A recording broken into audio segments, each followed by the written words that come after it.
She could sense their eyes on her before the sound of their laughter reached her ears. The sun beat down on her veil as her boots scraped awkwardly along the dust-packed aisle between the chapel benches. Her white dress dragged slightly on one side because she was limping, 7 months pregnant, and walking toward an altar that had no groom waiting for her. Instead, there was only a folded piece of paper where his hat should have been. Her hand trembled around the bouquet she'd made herself. Every step she took seemed to echo louder than the one before. She didn't look to either side. She already knew what she'd see. Women with tight lips, shaking their heads, men whispering to each other, and a child pointing at her. "Look at that bride," someone muttered. What kind of man would want her now? She didn't stop walking. The aisle felt longer than it had the day before during rehearsal, or maybe it was just that it felt heavier now. Her back ached, her ankles throbbed, but she didn't stop. Not when someone chuckled. Not when her father lowered his eyes from the front row. Not even when the preacher hesitated, unsure whether to speak the vows or close his book. The baby shifted inside her, as though preparing for something, as though bracing itself. She nearly turned around, almost walked out. But when she reached the empty altar, a figure rose from the back pew.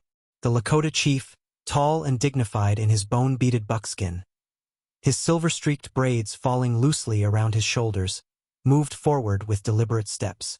His eyes never wavered from hers. There was no bow, no asking for permission. He took her trembling hand with the lightest touch and kissed it. Not with pity, not with desire, but with the deep reverence reserved for warriors. The chapel gasped, the sound like gunfire in the sudden silence. She blinked, lips parting, but he had already stepped back, leaving the space to her. The laughter stopped because no one knew how to laugh when a man like him showed that kind of respect. He had shown her what it felt like to be seen, not as broken, not as ruined, but as something sacred. She looked around at the crowd, and for the first time in weeks, she felt something stir inside her. It wasn't pity or shame. It was something else. Her hand still tingled where his lips had touched it. The silence in the room was hers now. She didn't cry, not even when she saw the empty chair in the second row. The ribbon she had tied herself was still there, untouched. The man who had promised to marry her had not only abandoned the church but had fled the town entirely, leaving behind only a bottle and a folded note. "Can't do this.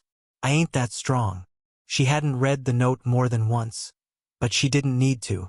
She already knew the kind of strength it took to love her in front of others, and he hadn't had it. But standing there at the altar, her belly heavy with their child, the baby kicked inside her, as though to remind her that it wasn't waiting for a man to be born. It didn't need a husband. It needed her strength, her voice, her refusal to shrink. She placed the bouquet on the bench beside her, the flowers wilting in the heat, and turned to face the crowd again. They weren't laughing anymore, not because they had changed, but because something about her had shifted.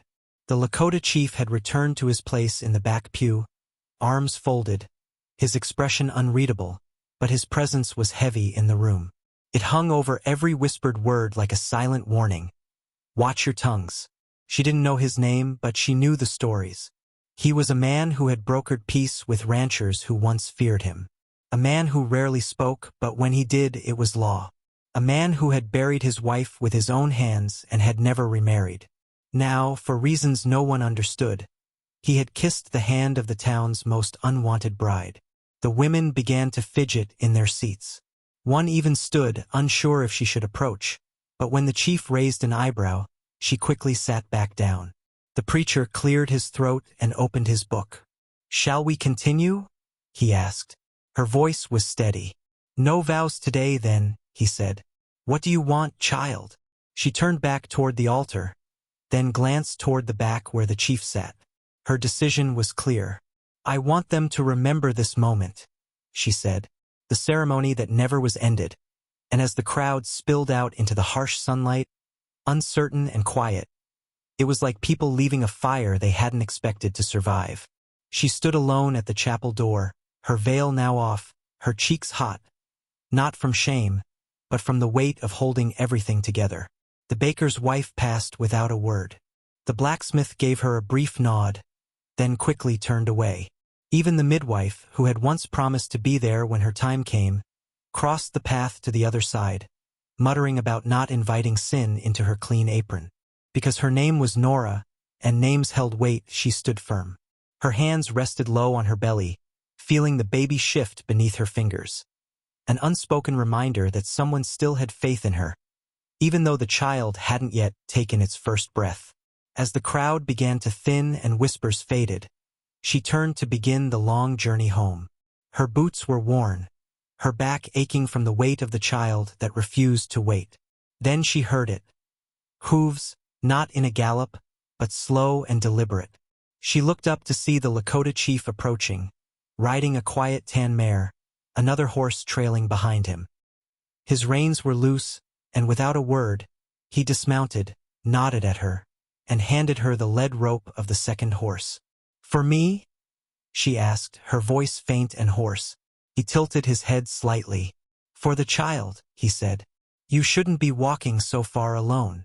Her throat tightened, and she murmured, "I don't have money for a horse." He didn't blink. "Then pay with something better. Keep going." And without another word, he mounted his horse and rode off, leaving her there in silence. The dust from his departure curled in the air like a silent blessing. Nora stood still, one hand resting on the mare's neck, the other still pressed gently to her belly. The horse was calm, as if it had waited its entire life for someone like her. Slowly, she climbed into the saddle, her breath catching as she adjusted to the height. The town watched her from behind curtains and doorways, but no one said a word. The girl who had once been dismissed as a fool had now been honored twice in a single day, by a man who bowed to no one. As she turned the horse toward home, she felt her back straighten. Not from pride, but from the quiet strength of being lifted by another. The wind was softer near the river, far from the chapel and the eyes of judgment. She knelt in the shallow water, her bare feet cold in the current, scrubbing the hem of her wedding dress clean of the dirt. It had never really been hers. A neighbor had given it to her as a gift, but now, stained and torn, it felt more like her own than ever. She had walked in it, limped in it, bled in it, and stood tall in it. No one had carried her, no one had draped her in dignity. She had sewn it back together herself, each thread a defiance against being erased. As she washed, the water turned cloudy with the red of a nicked knuckle and the brown of the road. She didn't cry, not even when the wind caught her veil and carried it into the river. She let it float downstream, unbothered. Some things weren't worth chasing. That night her house was quiet. She lit a single candle, sat by the window, and wrote the name alone on a piece of cloth. It was a name she had never spoken aloud for the child, but it meant friendly, or sometimes strong. She folded the cloth and tucked it beneath her pillow. Morning came with the sound of birdsong and a knock, not on the door, but at the edge of the porch. There, on the ground, was a bundle wrapped in leather, wildflowers freshly picked and tied with sinew, a single hawk feather in the center. Nora's heart fluttered in her chest as she stepped outside, barefoot. There was no note, just the fragrance of earth and pollen and something older than both. She knew who had left it. He was always a shadow, coming and going without a trace, but his actions left a deeper mark than any words ever could. She pressed the bundle to her chest, warmth flooding through her for the first time in weeks. It wasn't love, not yet, and it wasn't rescue either. It was something different, recognition. She returned inside, placing the flowers in an old chipped teacup that had once held pennies for bread. The baby kicked again, and she whispered to her belly, "You're not just a consequence. You're the reason I still stand." The wind moved through the trees outside, like a quiet breath. The town would talk again soon, but this time they would mention the chief too. And when they did, she would make sure they said his name with the same respect he had shown her, without a single word. The first splatter of mud hit the window at dusk. The sound was sharp, followed by a cruel snicker. Nora didn't flinch. She folded her hands around her teacup and waited. Another thud, louder this time, and a smear of wet brown dripped down the glass. She knew who had done it. A boy no older than 10, darting away, his laughter thin and cutting. Nora stood slowly, taking her time. She didn't rush, didn't shout. She stepped outside and regarded the mess with eyes that had seen worse. Much worse. The boy had already run off, but the mud remained. She filled a bucket from the pump, wrung out a cloth, and began wiping the glass clean. Slow and methodical, as though it were just another chore. She didn't cry, didn't curse. She worked until the glass gleamed again, because she had lived through deeper stains. That night, as the stars pressed gently against the roof, there was a second knock. This one gentler, not a stone or a fist. She opened the door to find Mrs. Glay, the boy's mother, standing there, clutching her shawl tightly around her shoulders, her face pale. "I'm sorry," Mrs. Glay blurted out. "I didn't raise him to be cruel." Nora studied her for a moment before stepping aside. "Come in," she said. "No tea, but there's bread." Mrs. Glay hesitated, then entered, her hands trembling. "He said you were a sinner," she whispered. She had walked the aisle alone, her shame a weight upon her shoulders, a reproach to the church. Nora crossed her arms and held her ground, her gaze unwavering as she spoke quietly. "What do you believe?" The woman before her, her throat tight, answered, "I believe that any man who abandons his child is no man at all. And I believe you walked further than any of us would dare." The silence between them wasn't cold, but rather something purging, clearing away old hurts and fears. Mrs. Greeley set down a small bundle, neat linens, and 2 jars of jam for the baby. "For the baby," she murmured softly. Nora gave a slight nod. No words needed, just the quiet understanding that passed between them. When Mrs. Greeley left, the porch felt different, softer. The mud, though still there, seemed no longer so heavy. The very next day, the boy returned, not to throw dirt, but to scrape it from the siding with his pocket knife. Nora watched silently from inside. She didn't speak, but she forgave him. After all, shame wasn't something that could be passed down from mother to child, but dignity could be, and someone had to start that change. Why not her? The name, the limping bride, followed her wherever she went. The children whispered it when they gathered at the well, the teenagers giggled behind their hands when she passed the mercantile, and even grown women would mutter it behind cupped hands, feigning kindness to her face while twisting their words like knives in her back. Nora never corrected them, never tried to explain. She didn't limp from weakness. She limped because of the fall she had taken in the snow, her 4th month of pregnancy, while trying to carry firewood up a slope that was too steep for her boots. No one had helped her then, not a soul, until the chief had appeared. He never asked what had happened, never called her names, never mentioned her foot. He simply kept showing up, once outside the tannery handing her a pouch of buffalo tallow for her aching joints, another time on the trail when she was carrying too much, taking half of her load without a word, walking beside her until they reached her door. It was then that she finally spoke to him. "Why do you help me?" she asked. He didn't stop walking, his pace steady and sure. "Because you never ask for help," he said. "That's not an answer," she replied. But he smiled faintly, almost ghost-like, and said, "It's a reason." From that moment on, he didn't just watch from afar. He walked with her. Sometimes daily, sometimes unpredictably, but always when she needed him most. It was as if the sky whispered her needs to him. And as the gossip and whispers still followed her, still pointed and murmured, she didn't flinch. Beside her walked a man who had once stood before governors and rejected their terms. A man who had buried brothers in wars and still chose peace. His silence held more weight than all the gossip in the world. One afternoon, they passed 2 women at the fence, gossiping under their breaths. When they saw him, they immediately lowered their eyes, like guilty children. Nora didn't need to smile. There was no need. She just shifted the basket on her hip and kept walking, her limp steady but no longer something to hide. Let them have their name for her. She would give it new meaning. Sometimes, the strongest steps are the ones you take after a man leaves, and the most sacred ones are when someone stays. Not with words, but with their presence. It all began with a sharp cramp, just after sunrise. Nora had been gathering firewood, as stubborn as ever, despite her swollen ankles and a belly pressing hard against her ribs. She thought it was just another false alarm, like the one from the week before, but when she stood, the pain dropped her to her knees. This time it didn't pass. She was alone. The midwife had stopped visiting long ago, and there were no friends to check in on her. It was just her, the baby, and the ache that was growing stronger with each wave of pain. She crawled inside, dragging herself to the cot. An hour later, her water broke, but there was no time to boil cloths. No one's hands to hold, just her own strength and the echo of every whispered insult that said she couldn't do this alone. She clenched her teeth, pushed, screamed, and pushed again. Then the door creaked open.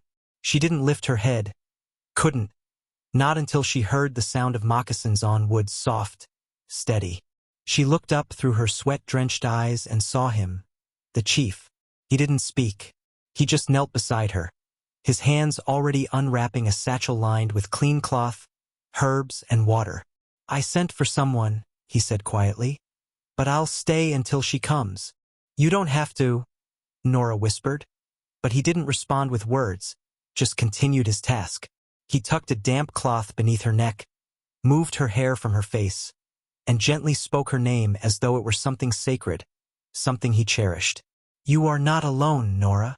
No one had spoken her name with such care since her mother passed. Another contraction hit, and Nora screamed, but not from fear. Not anymore. Now there was someone beside her who would not flinch.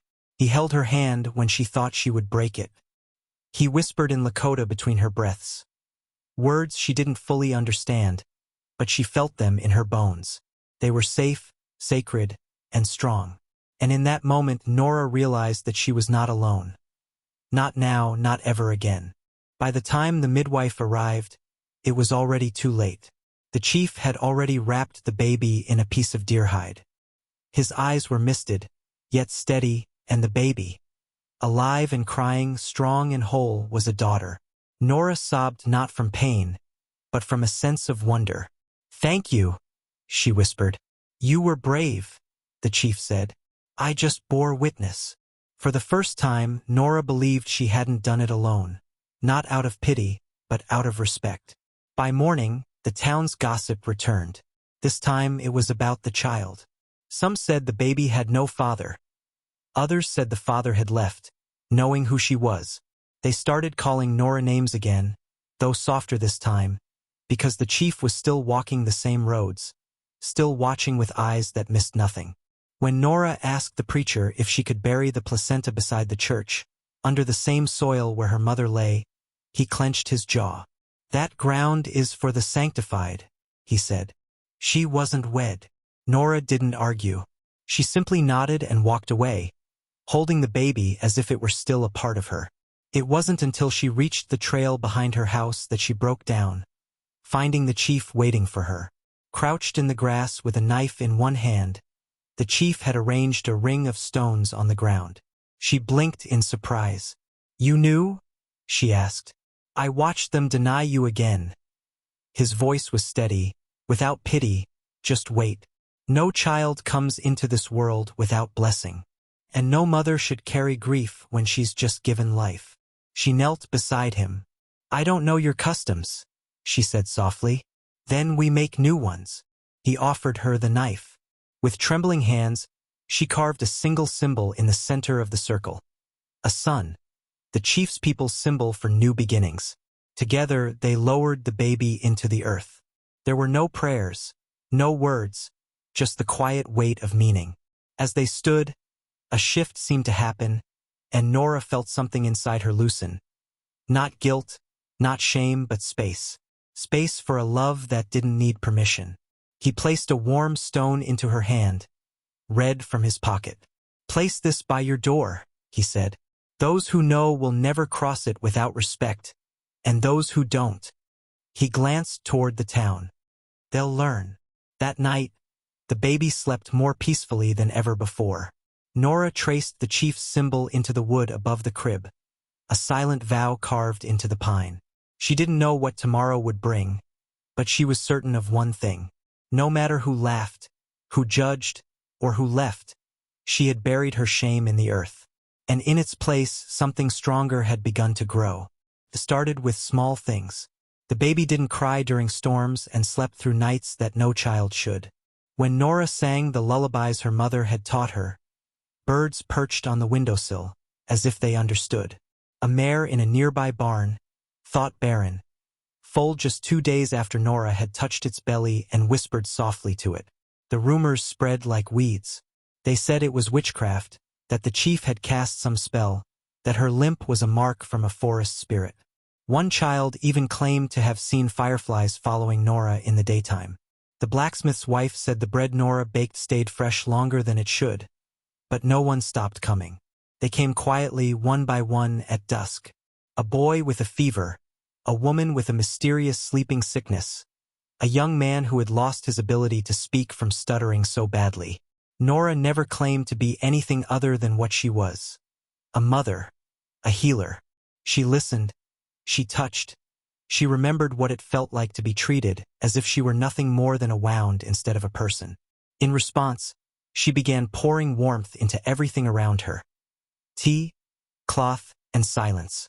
The chief never mentioned it, but he began to visit more often. Sometimes, he'd sit with her daughter in his lap, speaking softly in Lakota. At other times, he'd stand behind her as she read aloud, a shadow that never made her feel small. One evening, as she rocked her baby under the glow of a silver moon, she asked him, "Do you think they're right?" He didn't blink. "Magic is only what people don't understand," he replied. "Then what is this?" she whispered.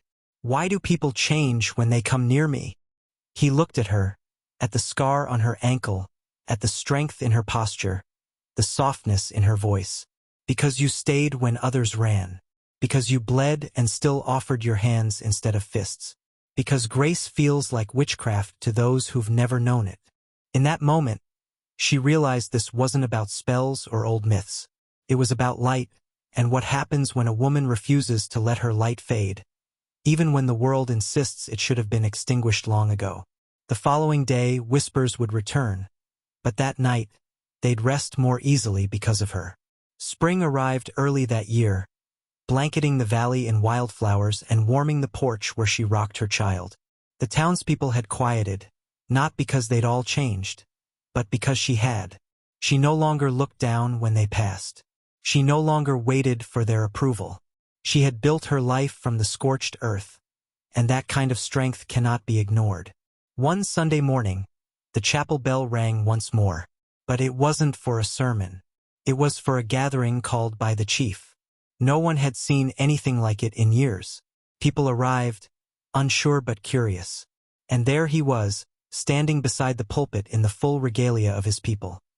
A beaded vest, turquoise stones, 2 feathers braided behind his left ear.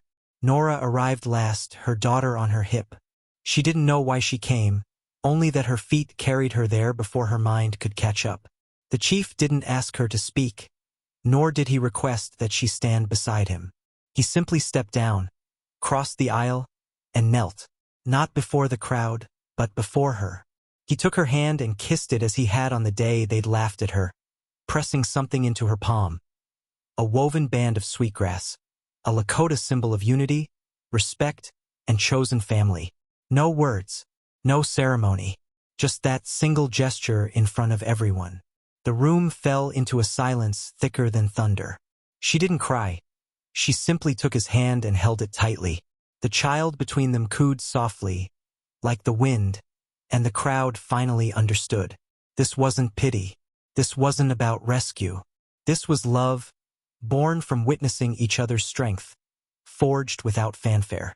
That night, as the porch stood still and the moon hung full in the sky, she whispered to her sleeping baby, "One day, they'll ask how I survived."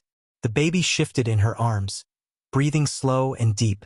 "I'll tell them," she continued, "that I didn't survive. I rebuilt." And somewhere on the wind, through the rustling cottonwood trees and the breath of the plains, she felt his presence, not behind her, but beside her. She knew then that she would never be laughed at again. And if this story reminded you that dignity is not granted by the crowd but earned through perseverance and those who never stop walking, then consider subscribing to Echoes of the West. In the comments, share with us. Have you ever stood alone until someone's quiet respect changed everything?